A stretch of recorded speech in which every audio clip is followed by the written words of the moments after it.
Every one of us in this chamber will know of people who have been impacted by industrial action. We need to maintain a reasonable balance between the ability of workers to strike and the ability to keep the lives and livelihoods of the British public safe.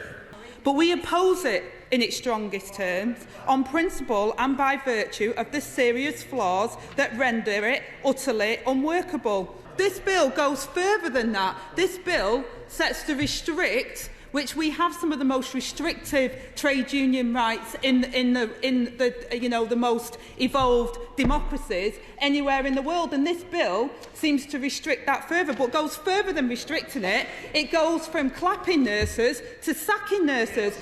We're here to send a loud message that no matter what laws they pass in that Parliament, working class people, whatever union, whatever community action group they're in, wherever they are, will not be shackled, will not be tied down. I'm a supporter of this bill. I think this is a good bill and a proportionate bill, but it is a badly written bill. And what the Right Honourable Lady said about Henry VIII clauses is absolutely spot on.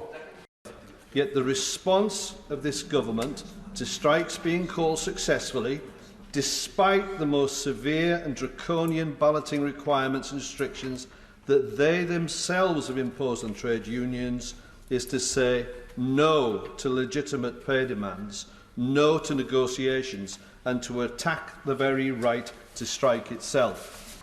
But this bill seeks to restore the balance between the right to strike and the right of the public to know that access to key, often life-saving services and their livelihoods will be protected. Whose side are you on here? Are you on the side of the most corrupt generation of politicians? Those Tories over there. I mean, we've had some corrupt Tories. Are they on the side of the people who provide our vital public services in this country? And those were three issues: the fact that the bill is not really about safety levels at all, the inaccuracy of claims that the bill reflects current practice elsewhere in Europe, and the very real risk that these proposals are in breach of the United Kingdom's obligations under the European Convention on Human Rights and international labour law. After years of disruption through COVID, why should our children have to miss school?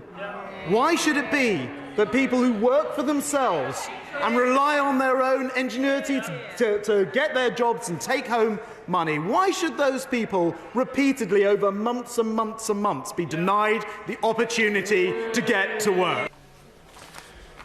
The ayes to the right were 315, the noes to the left 246, so the ayes have it. What this government are doing, comrades, is straight out of the Thatcherite playbook, making firefighters and workers the enemy. Well, we've got news for them. We're not having it.